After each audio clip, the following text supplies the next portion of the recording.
Hello, welcome to the video. So in this video, I will be talking about Unit 6, Lesson 2, which is all about variance of a sampling distribution. So from our Lesson 1, we already learned about getting the mean of the sampling distribution, which is, as what was already discussed, the mean of the sampling distribution will be equal to the population mean. Okay? Um, so you can do the reverse algebra.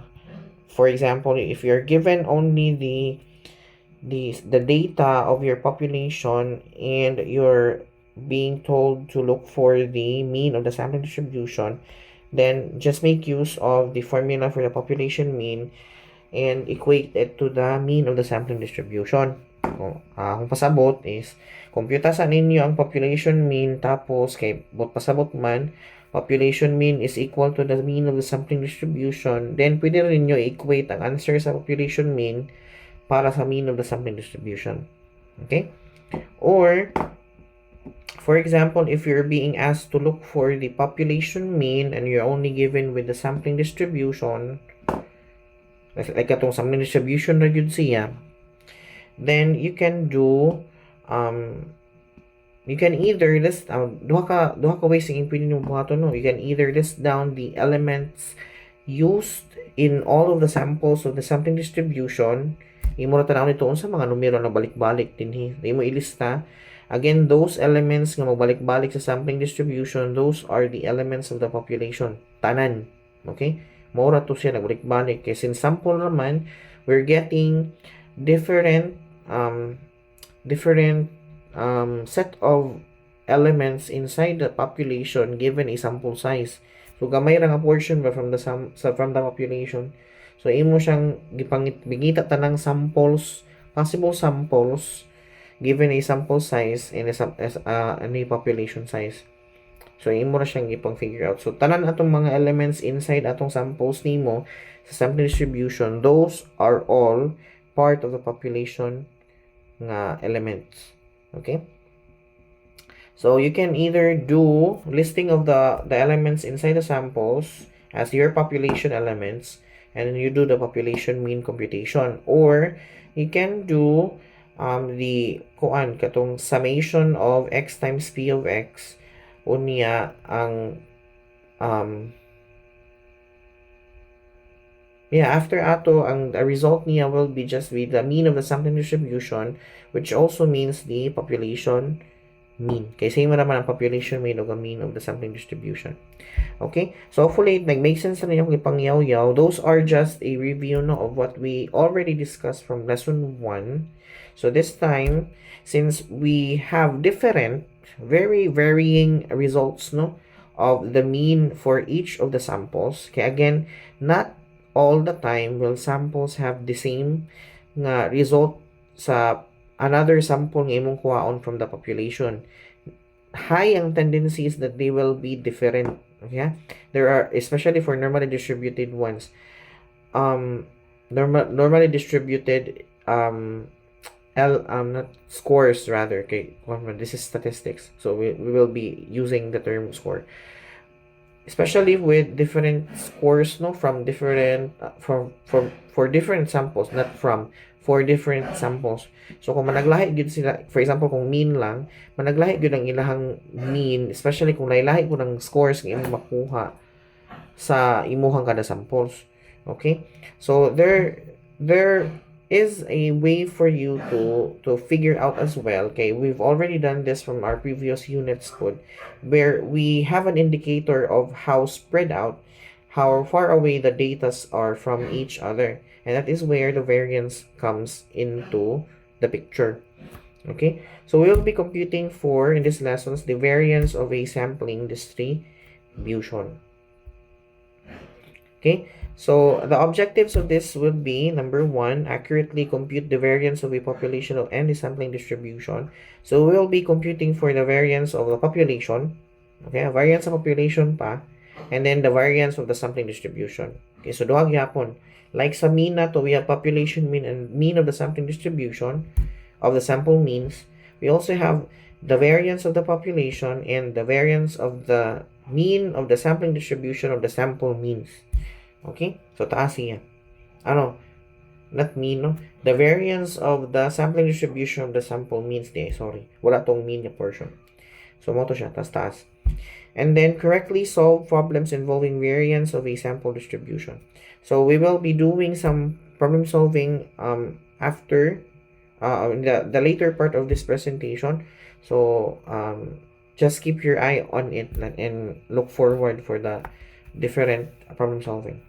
Okay, so let's proceed. In the previous lesson, you have learned that you can describe a population by carefully studying the sampling distribution of the population.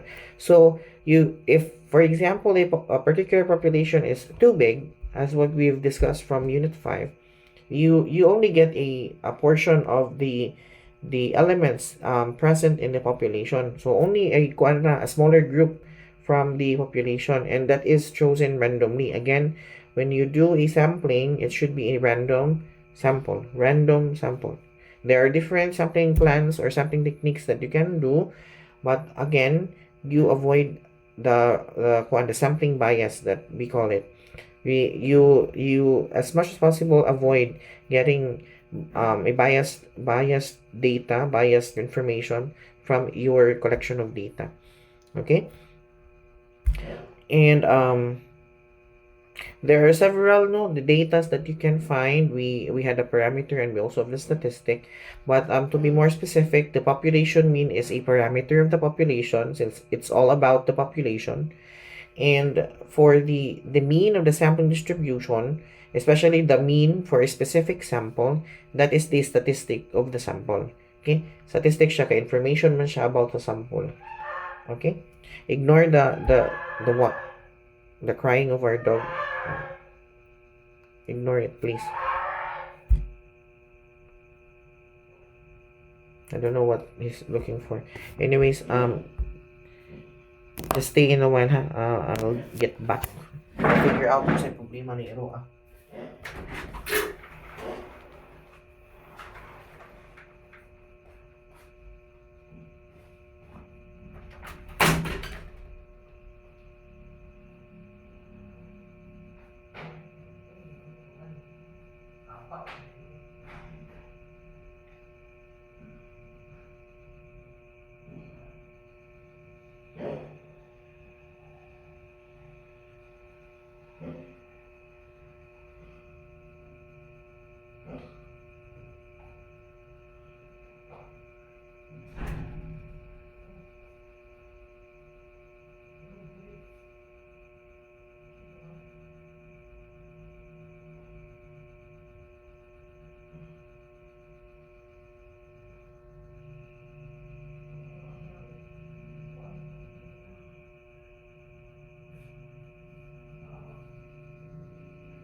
Sama.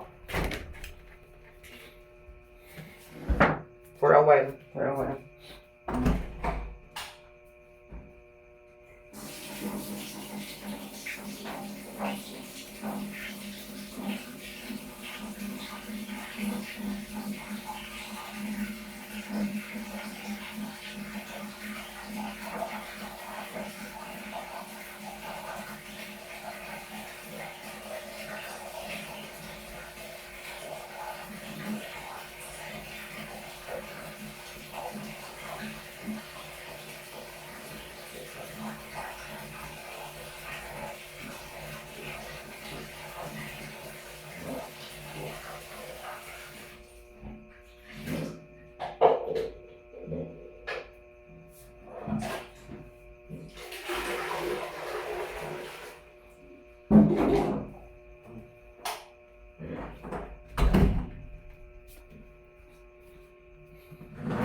Okay, let's continue.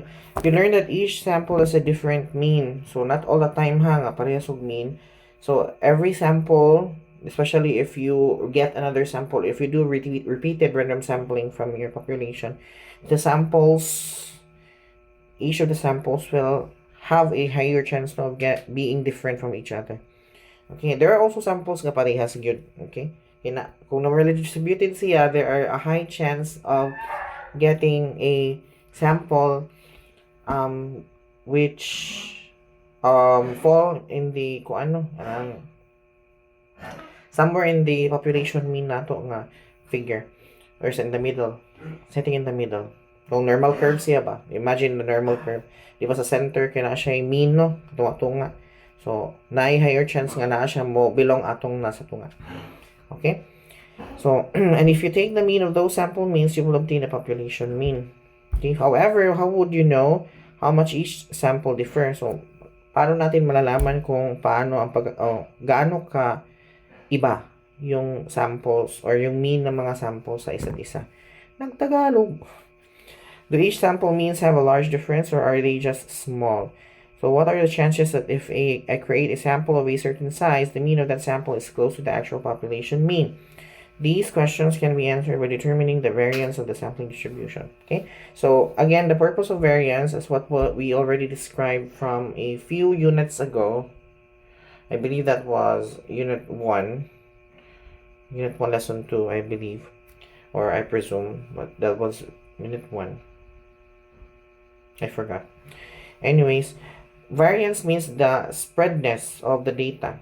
Gaano ba kalayo yung mga data sa isa't isa? Unsa kalagyo ang mga data sa usag-usa? Okay? So, that will give us an idea of dapat give us the idea kung unsa ka varied the means of each of their samples are. Okay? So, we will be talking about that in this lesson.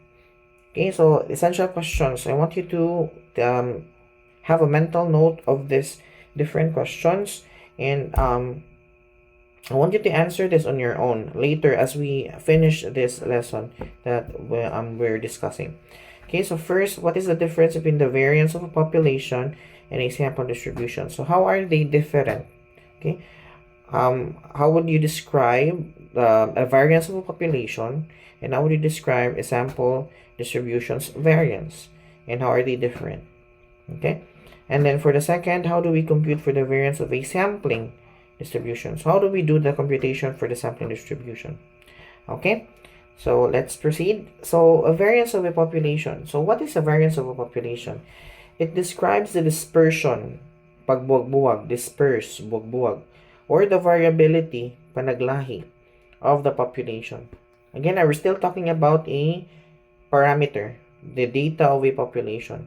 So dispersion and variability of a population. So we would know, if we compute for the variance of a population, you would know how dispersed, how far away the data are from each other, and how varied are they from each other. Okay, or how different are they from each other. So you will be given an idea of that. Okay, so if you have a very big number for a variance, you would know that the data that you have, or the data collected in the population, to be specific, because since you're dealing with parameter pa, is very sporadic or very far away from each other. Okay, malalaman mo from that point nga dagyo gyud siya. Okay, so it can be computed using the formula below. That's the standard deviation, not standard deviation, the sigma with a square, that means variance, if you still remember.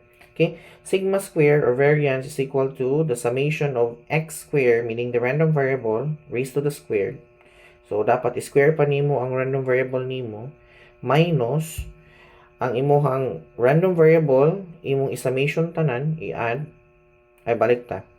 It starts sa summation of x squared, so meaning x squared nimo ang tanan nimong random variable, then you add them together for the summation of x squared, minus summation of x, so meaning you add all the random variables, or in this case the means ninyo, okay, and then you raise the answer of the summation to square, divided by your n, which is the your population size, if you still remember, n nga dako is population size, then the answer for everything i-divide pag yun nimo sa imuhang population size, or n nga dako.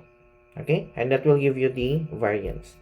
So take note of this formula. We will be using that in a problem in the slides ahead. Okay, Now, let's have an example. Variance of a population gyapon ta. So, compute for the population variance of the scores 2, 4, 6, and 8. Okay? So, again, for our x, that will be each of the elements in our population elements. Okay? So, that's 2, 4, 6, and 8. Mo na nga to ang x, tagsa-tagsa. Okay? So, to compute for the variance, we first start with the formula. So, if you remember from 2 slides ago, that is the summation of x squared. So, meaning you square first our x. In this case, that is our data. Or in sampling distribution later, that will be your mean. Okay? And then you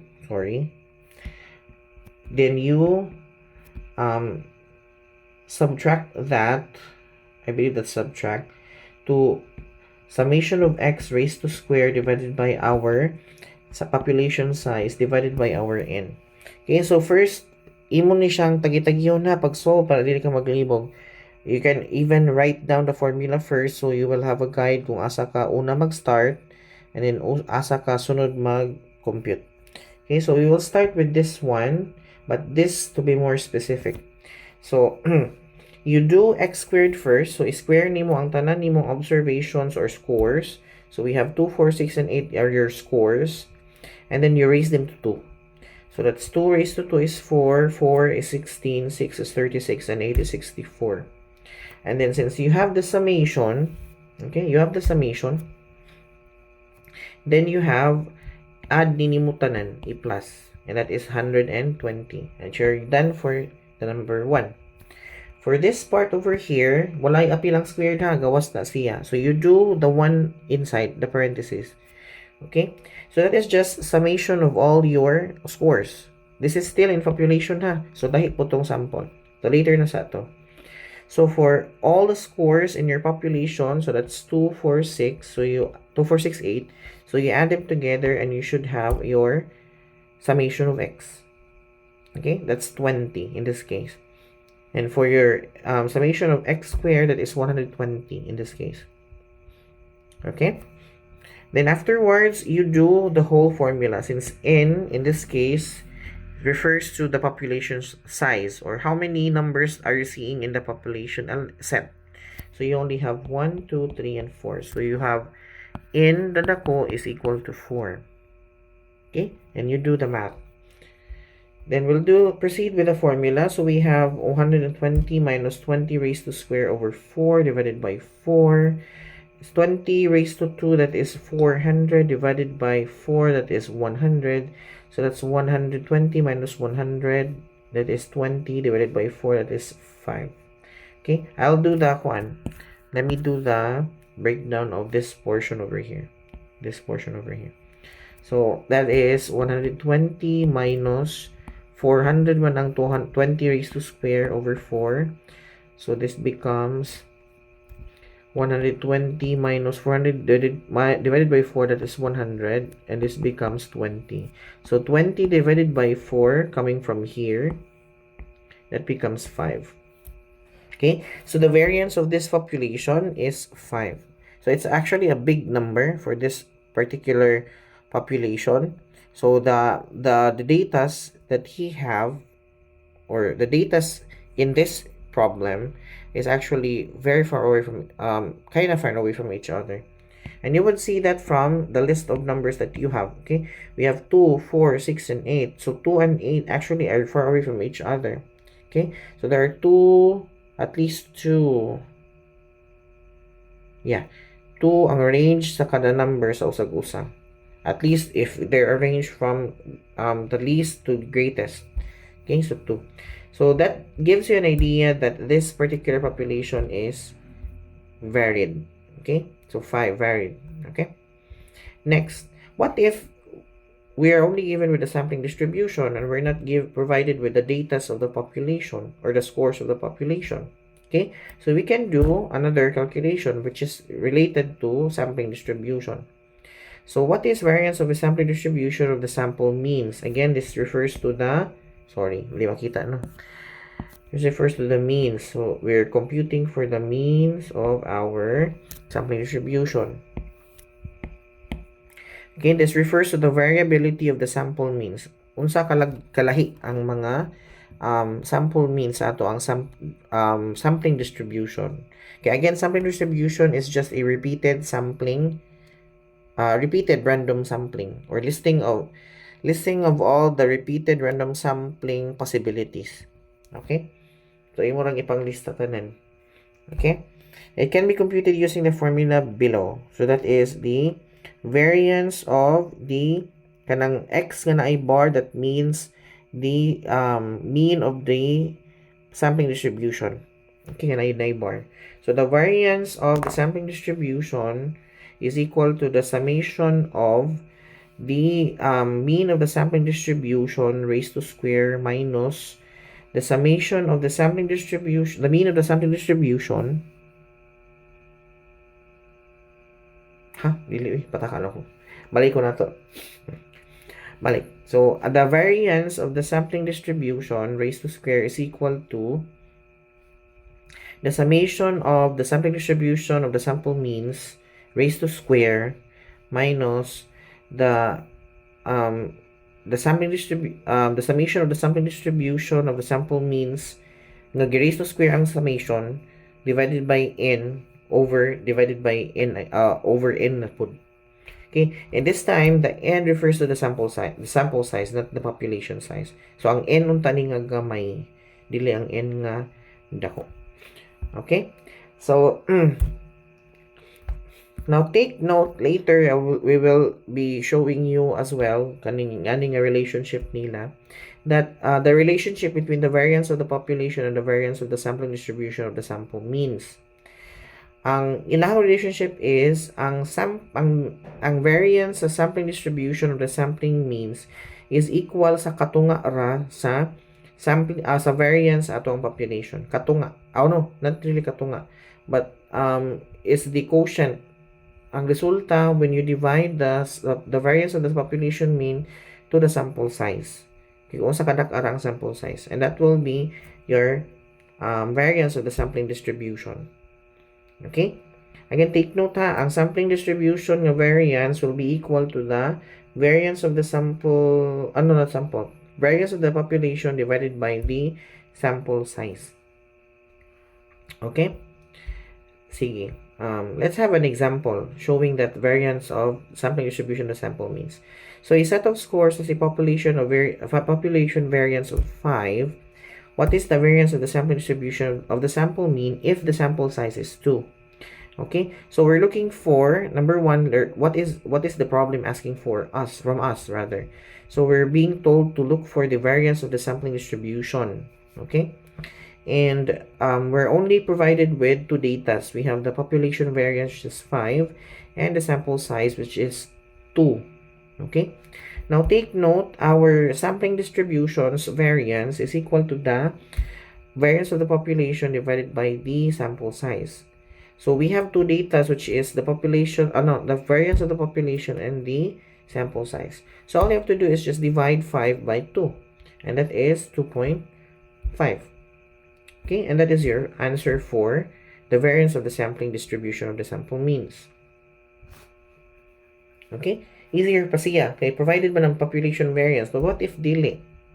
What if dili lang? So maybe we have a problem here where it is not provided. Okay, so let's have example number 1. A population consists of 5 values, 2, 3, 4, 5, and 6.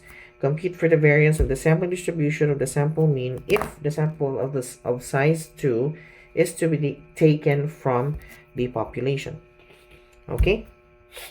So again, we're being asked, letter A, we're being asked for the variance of the sampling distribution.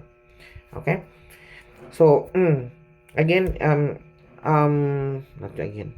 letter B, we're provided with what information? We're provided with the scores for our population. So we have 2, 3, 4, 5, 6 for our population.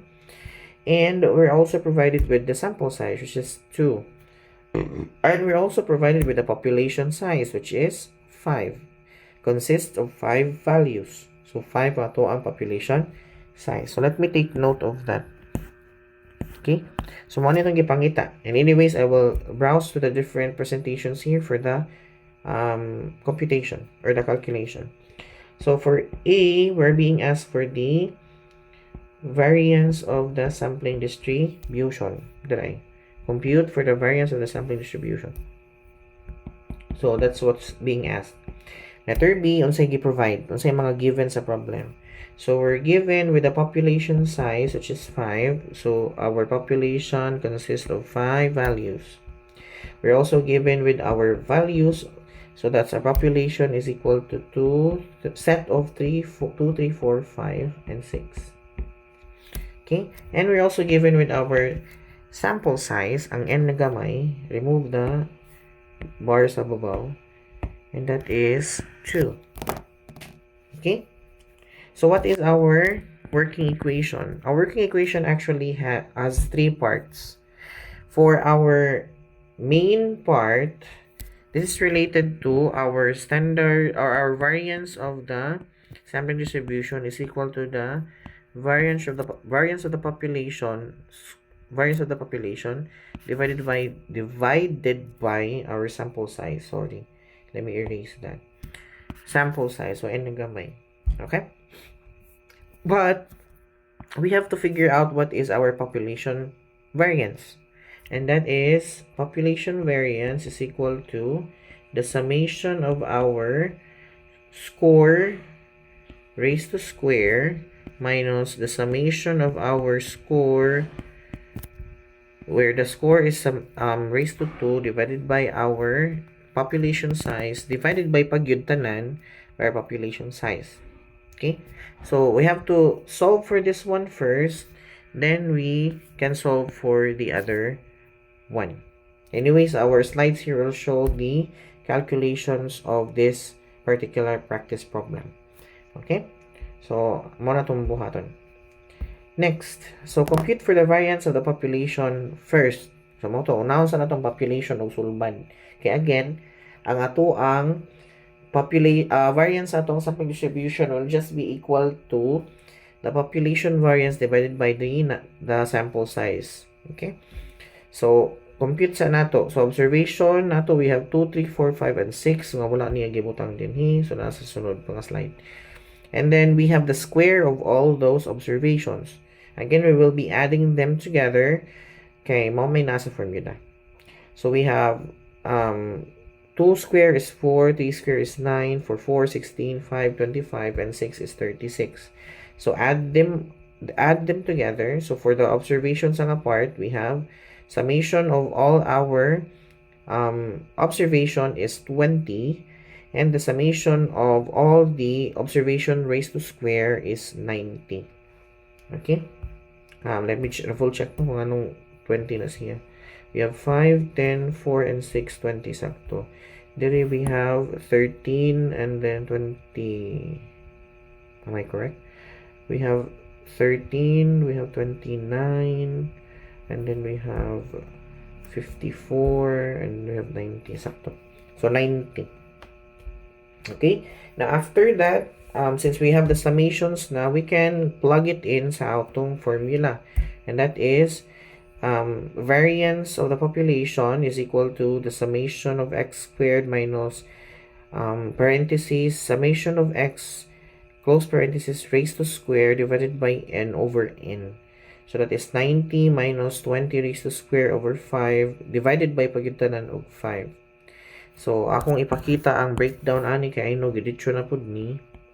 This will become 90 minus 400 over 5 divided by 5. And that will become 90 minus 400 over 5. This is 20, if I'm not mistaken. 20 over 5. Let me see. Not 20, but 80 rather. 80. Yeah. Yeah, I think it's correct. 80 siya. Let me do the math. 400 divided by 5. Dili pasalig sa kuan. So 40, that's 8. And yeah, we have 40, then 0, then 0. Sakto 80. Sakto din. Okay. Then, let's proceed. So this becomes 10 divided by 5 and which is 2. Therefore, our population variance is 2, and we'll be seeing that in the next slide. Okay, population variance is 2. Now, since this is not the final answer, we're looking for the variance of the sampling distribution. So we're going to plug this into our formula, which is population variance over our sample size. Okay, so that becomes here population variance, not population variance. Variance of the sampling distribution is equal to the population variance over the sample size, or that is 2 divided by 2, or simply 1.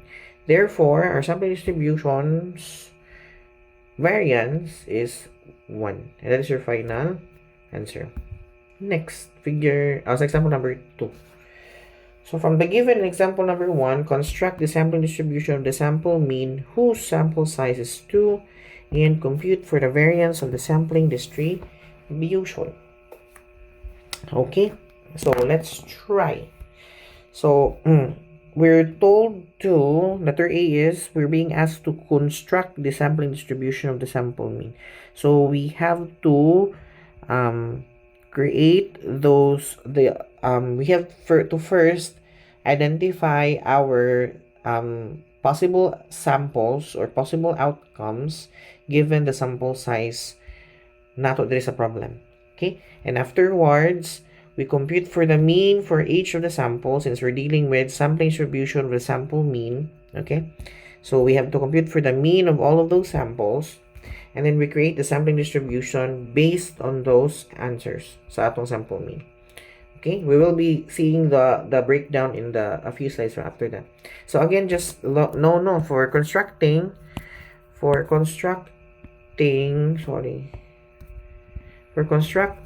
sampling distribution, you need to first, number 1, tally or list down your possible outcomes. List down your possible samples. Okay, and this is solving for the number of possible samples will help, no, and that is the n combination n gamay. Okay, so in this case we have, remember, we're still using example number 1, so we have 5 kabuok population elements, combination of sample size, which is 2. Sample size is 2.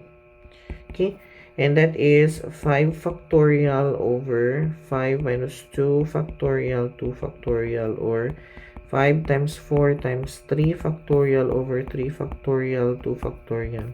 Cancel 3, cancel 2 factorial because 2 ra na siya.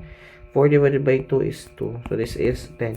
So there are only 10 possible samples from our population given the sample size of 2. Okay, and we will list down all of those different samples. Okay, so naana siya sa sunod nga slide na to, but akong ipakita kung yun sa pag-figure out ang 10. Okay, so let's proceed. So that is, here are the possible samples, no. Again, you start with i-arrange ninyo ang population from lowest to greatest. Unya, if there are pairs rather, okay, since ato ang sample size is 2 naman, so you only get 2 numbers per sample from the population. So morning 2 3 rin yung makita, 2 3 2 4, ito duha-duha ra ka number, kaya sample size na to is 2 naman, so magkuha ra tag 2 from the population elements, so that's 2 to 6. So you start with the smaller one and then you pair it with the other numbers, and then if manana ka, then you proceed. Ang first number nimo ilis din sa sunod nimo nga number, but make sure that if naana siya partner another number, wala siya kapariha og elements sa previous nga na lista na nimo nga samples. For example, ang 2 3 dili nimo pwede isuwat ang 3 2 kay na may 2 3 sa listahan. Same ra gyapon siya nga combination. Okay, so you proceed with 3 3 3 if pwede ang 3 3, unya 3 4 3 5, unya 3 6, and then you proceed with 4. Okay, proceed with 4 na pud ka, unya pwede 4 4 2, pwede ang 4 2 kaya na may 2 4. Okay, so proceed ka sa 4 3, is that pwede ang 4 3 kaya na may 3 4. So proceed ka sa 4 4 4 5 and 4 6. So mas kuan siya, mas hanay gani siya sa ipaghimo sa samples compared sa sporadic lang yung pag-create sa imuhang samples based sa sample size. So mas maayo kung pinahanay para dili libog. And then after you list down all the possible samples of size 2, you compute for the mean. Again, when you compute for the mean, you add the two numbers or you add the numbers depende sa sample size. No? For example, 2 man ni, so ang duha ka number lang imong i-add based sa imong gikuha. If 3, then you add all 3 numbers and then you divide it by 3. Okay, 3 man imong sample size. Okay? So, for this one, yung solution, makita na ninyo. So, 2 plus 3, that is 5 divided by 2, that is 2.5. 4 plus 2 is 6 divided by 2, that's 3. 2 plus 5, that's 7 divided by 2, that's 3.5. 2 og 6, that's 8 divided by 2, that's 4. So on and so forth. So, kamo na lang kuan tanaw ani na sa inyo hang sa Quipper. Tanawa lang ninyo. Ito nakasend na ko ani. Okay? Next, since we have this, yung mga outcomes din and then their means, we can now create the sampling distribution of the sample mean. So, morning na yung frequency, if you still remember. So, atong basta na yung frequency naka-part, that is your sampling distribution. Kaning isa guide lang ni siya kung unsa nga mga samples ang unsay ila pud means. Again, you know the possible values and the frequency mo tong sa sampling distribution. Okay? Sa atong duha ka items ba? Okay? So, in constructing the sampling distribution, and then we only have numbers 2.5, 3, 3.5, 4, 4.5, 5, and 5.5. So, maraming makita po ninyo din We have 2.5, 3, 3.5, 4, 4.5, 5, and 5.5. Okay? And then, you write the frequency, morning numerator aning atong probability. Okay, shortcut lang ni siya. But sa ato ang discussion, I encourage you rather to do the frequency column, okay, para mas dali mo maka-forma sa probability. Okay, anyways, ang probability is only frequency ang babaw, ang ubos is ang ato ang result sa katong combination nato ganina, katong nag-NCN tama. O mao tong imong i-denominator sa probability. Okay? So, mao ni din ang ihang mga probabilities na giditsyon na ni. Okay? Again, you only count the number of times nga nibalik ang mean sa ato ang column nga mean dinhi sa ato ang possible outcomes. Okay? Or possible samples. And then that is it for your sampling distribution. But since we're told to compute for the variance of the sampling distribution based on the sampling distribution nga natong mahimo, then we will compute for that. Okay? So, we do gikan ta dinhi magkuha sa atong x bar, dili sa kani, dili dinhi sa atong means, okay? Dili sa atong x bar. Okay? This will be your kaning critical table magkuha sa imuhang data for the katong formula nato, which is atong variance gani or na anyways naman sa diri sa ato na lang i-breach. Okay, so ang atong formula sa variance kay mao ni ba kaning sa babaw kanang nga portion. Okay, so we have to compute for the summation of x bar square or the means of the sampling distribution of each sample of the sampling distribution rather, squared minus summation of x bar nga ang summation is squared divided by n over n. Again, the n here represents the small n, the sample size. Sample size pa ni? Times sa kadali lang. Why is this 7 then?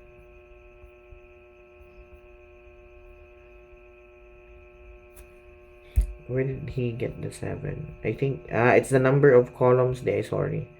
Okay. For n sa ato ang sampling distribution, I'm sorry ha, kaya nalimot-limot ko ani. The n nga dako here for sampling distribution at the population. Ang population will be the population size. Okay? So if you have 5 elements in your population, then your n nga dako is let's go on 5. But for sampling distribution, kaning naay bar ang mga x. Okay, your n refers to the number of rows sa imuhang sampling distribution. In this case, we have 7 rows here. 7 kabuok rows or 7 kabuok possible mean nato sa ato ang sampling distribution. Okay, so that will reflect as our n. Okay, so balik na din sa ato ang table. So you compute for the x squared of each of the mean. So morning nasa ang right side na column. And ang ato ang mean, sa left side na column is ang mean sa ato ang sampling distribution kani siya. Okay, we just copied. Afterwards, you add everything sa per column. So ang first na column is for the summation of the mean nato sa atong sampling distribution, and ang ato ang right na column is for the summation of the x squared of the mean sa kada sample sa atong sampling distribution. Okay? And it has 28 and 119 na values respectively. So we plug it in sa atong formula. So we have 119 minus 28 raised to square over 7. Again, 7 represents the 7 rows of our sampling distribution. Okay? Divided by 7. And your answer should be 1. Okay? Remember, again remember, ang kaning atong sampling distribution variance will be just the population variance divided by the sample size. Okay, so related na sila, and actually this is the answer for our problem. Okay, something isa sa answer rather. Okay, duha man kabuok. Construct, so we're done, and then we compute for the variance, so we're also done. And that is your answer for the problem. Okay. Note that regardless of the formula used, the variance in example 1 and example 1 and example 2 are the same. So regardless of the method nga imong gigamit, let's say for example, nakahibaw man ta sa population elements no sa ato ang example 1 here, example 1 nato dira. Hibaw man ta sa ato ang elements of the population here.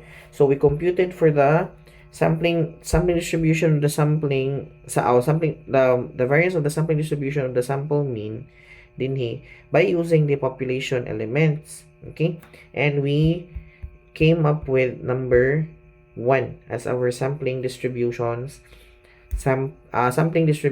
variance. Okay, now for the second example, we solved the variance of the sampling distribution of the sample means using the different possible samples given a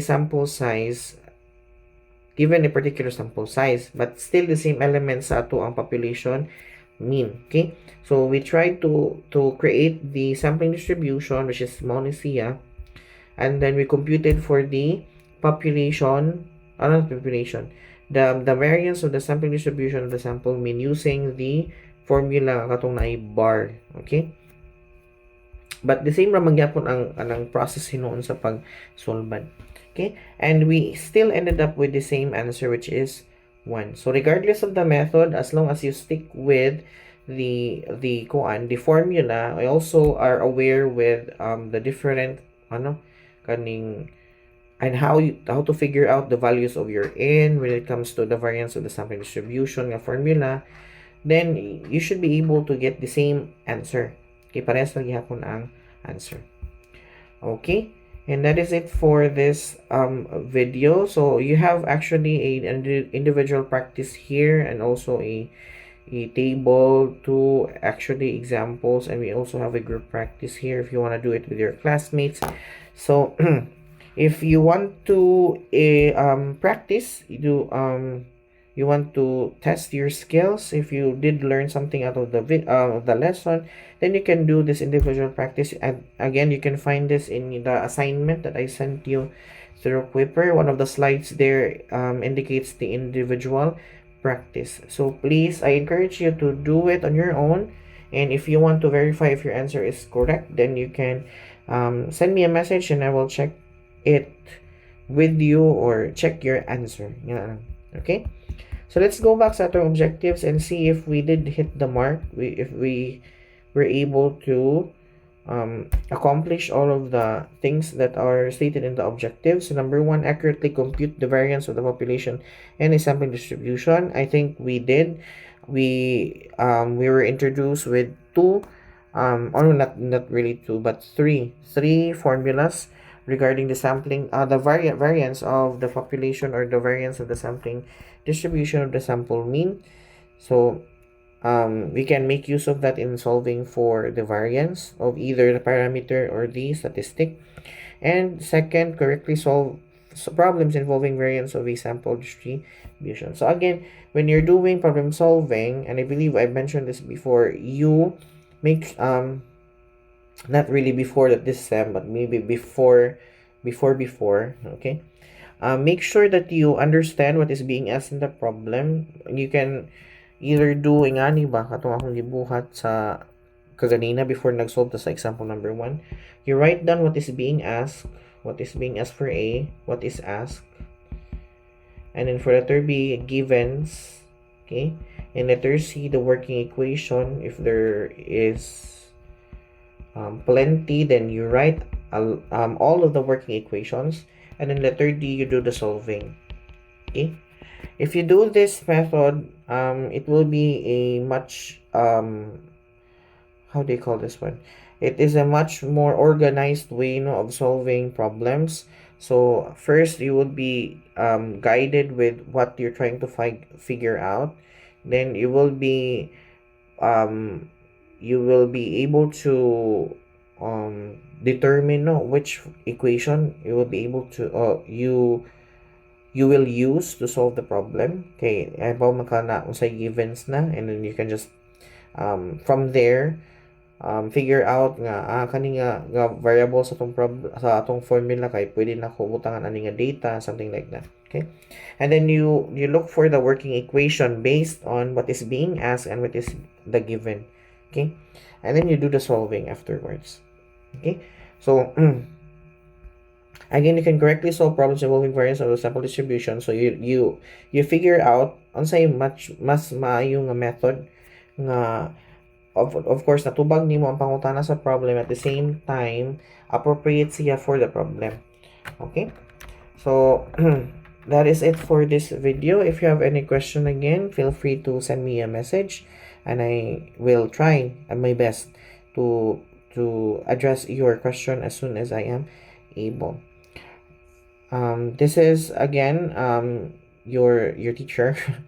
I hope that you learned something out of the video, and I hope to see you as well on the next video. See you.